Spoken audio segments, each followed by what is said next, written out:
Assalamualaikum warahmatullahi wabarakatuh. Di pertemuan ini kita akan membahas penilaian harian kelas 11 otomatisasi dan tata kelola keuangan. Soal yang pertama, uang yang kita miliki tetap dapat digunakan saat ini hingga masa yang akan datang.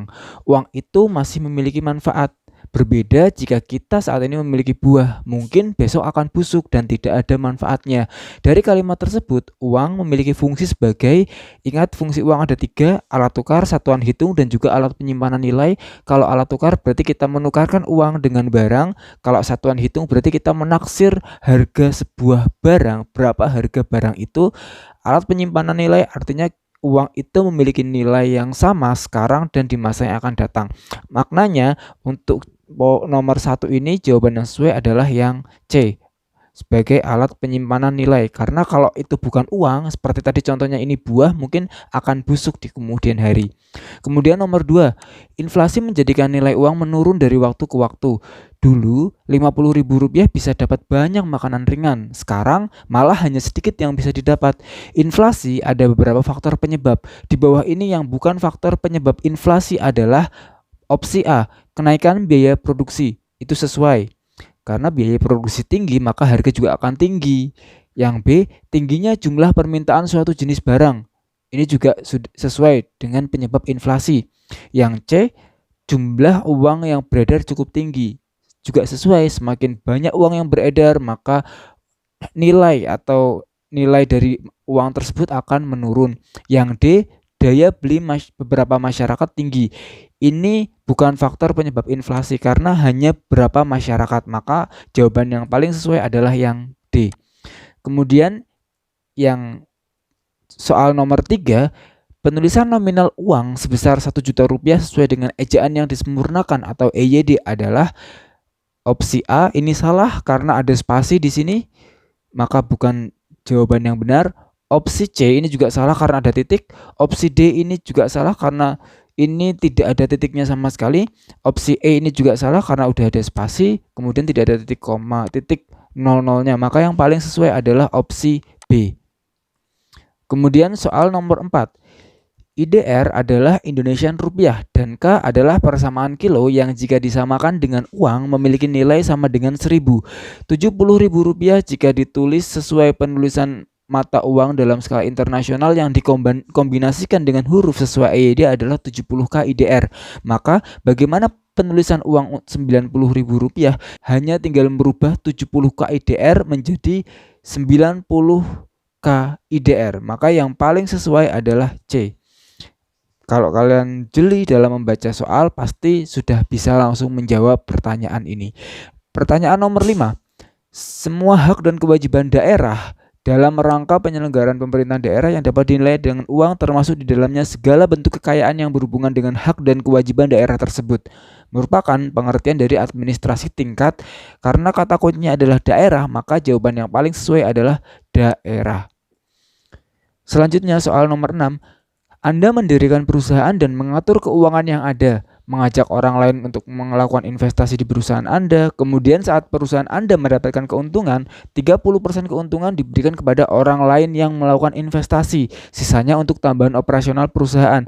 Maknanya administrasi keuangan berfungsi sebagai yang paling sesuai adalah pembagian laba.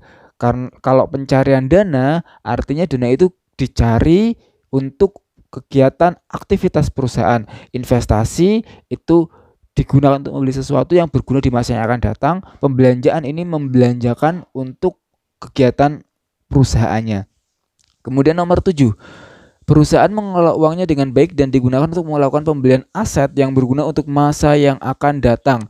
Artinya perusahaan tersebut menerapkan salah satu fungsi administrasi keuangan, yaitu kata kuncinya adalah masa yang akan datang, maka yang paling sesuai adalah investasi.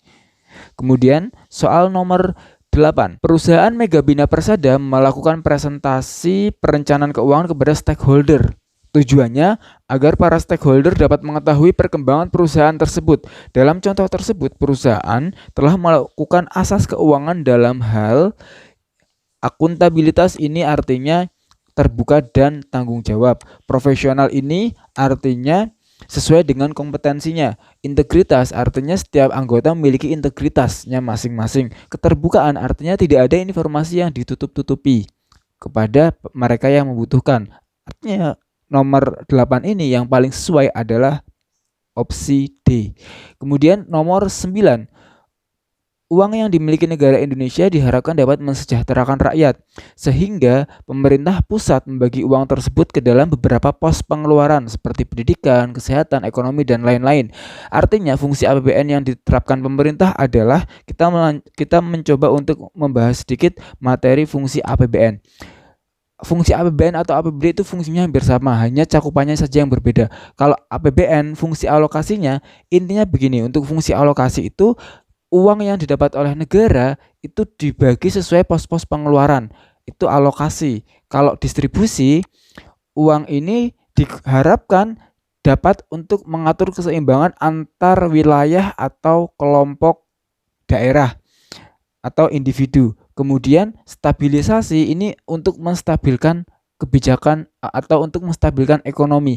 Intinya itu. Sehingga negara Indonesia membagi uang tersebut ke dalam beberapa pos pengeluaran, maka yang paling sesuai adalah fungsi alokasi atau yang C. Kemudian nomor 10, kemampuan ekonomi tiap daerah berbeda-beda, sehingga dalam mengelola APBN, pemerintah perlu berlaku adil dan melihat kebutuhan daerah masing-masing. Artinya fungsi APBN yang diterapkan adalah yang paling sesuai adalah distribusi. Distribusi membagi kepada individu atau kelompok sesuai dengan kebutuhannya masing-masing agar berlaku adil. Kemudian yang nomor 11, pemerintah memberikan stimulus ekonomi agar daya beli masyarakat tetap bagus saat pandemi seperti ini. Artinya fungsi APBN yang diterapkan pemerintah adalah yang paling sesuai, yaitu fungsi stabilisasi. Kenapa? Agar perekonomian negara itu tetap stabil, daya beli masyarakat bagus, ekonominya juga bagus, maka yang paling sesuai adalah fungsi stabilisasi. Nomor 12, saat pemerintah memberlakukan PPKM darurat hingga yang sekarang ini PPKM level 3, level 4, ada beberapa masyarakat yang merasa kesulitan secara ekonominya, sehingga pemerintah melakukan penurunan pajak, keringanan hutang, serta berbagai stimulus ekonomi lainnya. Artinya fungsi APBN yang diterapkan pemerintah adalah karena ada kata kunci stimulus ekonomi di sini, maka yang paling sesuai yaitu fungsi stabilisasi. Opsi B. Fungsi atribusi ini tidak ada, ini hanya pengecoh saja. Atribusi itu tidak ada, ini hanya pengecoh. Kemudian nomor 13, ketika dewasa, kamu bekerja di badan usaha milik negara dan memperoleh gaji. Karena nominal gajimu sudah melebihi ketentuan perpajakan, kamu diminta untuk membayar pajak. Pajak tersebut termasuk ke dalam, kalau pajak bumi bangunan ini dibayarkan 1 tahun sekali untuk mereka yang memiliki bangunan atau tanah. Kalau pajak pertambahan nilai ini contohnya biaya atau pajak 10% yang dibebankan kepada konsumen yang melakukan pembelian barang di supermarket ataupun makan di restoran. Kalau bea cukai ini contohnya pajak yang ada di pita cukai di rokok mungkin. Kemudian pajak pendapatan ini tidak ada, dan yang paling sesuai adalah pajak penghasilan. Mereka bagi warga negara yang telah mendapatkan penghasilan dengan nominal yang sudah melebihi ketentuan perpajakan, maka mereka wajib untuk membayar pajak, namanya pajak penghasilan. Kemudian nomor 14, pajak yang dibayar ketika kita melakukan pembelian tanah atau bangunan dan dibayar di awal ketika terjadi kesepakatan pembelian antara penjual dan pembeli, maka pajak tersebut termasuk ke dalam BPHTB. Kalau PBB ini dibayar 1 tahun sekali bagi mereka yang memiliki hak atas tanah atau bangunan. Kalau BPHTB ini dibayar 1 kali ketika awal terjadi kesepakatan pembelian antara penjual tanah atau penjual bangunan kepada pembelinya. Yang membayar BPHTB adalah pembelinya. Kemudian nomor 15, badan usaha yang seluruh atau sebagian besar modalnya dimiliki oleh negara disebut badan usaha milik negara atau disingkat menjadi BUMN. Labanya termasuk dalam penerimaan negara bukan pajak.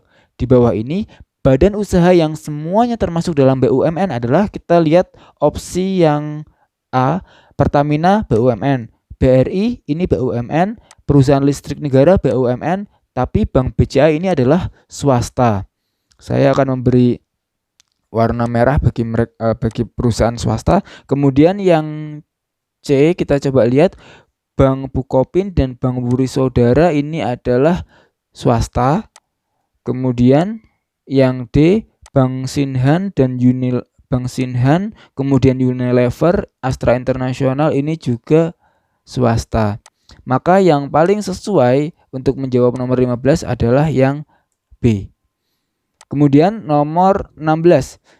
Perdagangan internasional terbagi atas ekspor dan impor. Contoh dari ekspor dan impor adalah, ingat, ekspor ini artinya kita melakukan penjualan barang ke luar negeri itu namanya ekspor. Kalau pembelian barang dari luar negeri itu namanya impor. Maka yang paling sesuai adalah opsi B. Kemudian nomor 17. Pengelolaan tempat wisata, pajak reklame adalah contoh penerimaan dari sumber-sumber di dalam wilayah suatu daerah tertentu. Dalam APBD, ini termasuk dalam sumber penerimaan daerah. Ingat ya, penerimaan daerah itu ada pendapatan asli daerah, dana perimbangan, dan juga penerimaan lain-lain. Dana perimbangan ini adalah dana transfer dari pemerintah pusat kepada daerah-daerah. Kemudian kalau penerimaan lain-lain itu contohnya ada hibah, ada juga dana darurat. Kalau hibah ini bantuan dari pihak swasta baik di dalam daerah atau dari luar daerah, dan pemerintah tidak berkewajiban untuk mengembalikan, itu namanya hibah. Kalau dana darurat itu didapatkan jika di daerah tersebut mengalami bencana atau mengalami bencana sehingga pemerintah pusat membantu daerah tersebut, dan itu namanya adalah dana darurat. Yang paling sesuai untuk jawaban dari nomor 17 yaitu pendapatan asli daerah, di mana pendapatan asli daerah ini adalah pendapatan yang diperoleh dari daerah dari sumber-sumber kekayaan yang dimiliki oleh daerah tersebut. Itu adalah pendapatan asli daerah. Lanjut ke nomor 18. Saat pandemi, harga masker di Kota Semarang meningkat karena permintaan banyak. Jika itu terjadi, Kota Semarang bisa menggunakan dana APBD-nya untuk membantu para produsen masker agar harga masker ini bisa lebih murah. Hal ini termasuk jenis pengeluaran daerah. Ada dua ya, belanja langsung dan juga belanja tidak langsung. Kalau belanja langsung artinya berpengaruh secara langsung kepada kegiatan dari pemerintah daerah. Saya perjelas lagi, saya review sedikit materi dari jenis pengeluaran daerah. Belanja langsung ini berhubungan secara langsung dengan pelaksanaan program dan kegiatan pemerintah daerah, sementara belanja tidak langsung ini tidak memiliki hubungan secara langsung.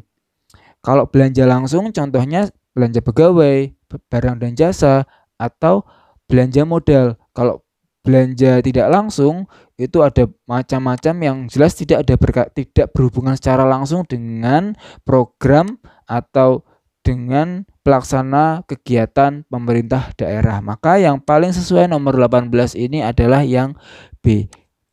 Kemudian nomor 19, pemerintah daerah memiliki kewenangan untuk mengatur sendiri kepentingan masyarakatnya dan mengurus daerahnya sendiri. Hal ini dinamakan dengan otonomi daerah. Kemudian nomor 20, pada 2018 lalu Sulawesi mengalami gempa bumi dan tsunami, khususnya daerah Palu. Saat itu pemerintah mengambil dana yang bersumber dari APBN yang diberikan ke daerah tersebut sebab mengalami bencana alam. Dana tersebut di dalam APBD termasuk ke dalam, tadi sudah saya singgung sedikit. Yang paling sesuai adalah dana darurat. Oke.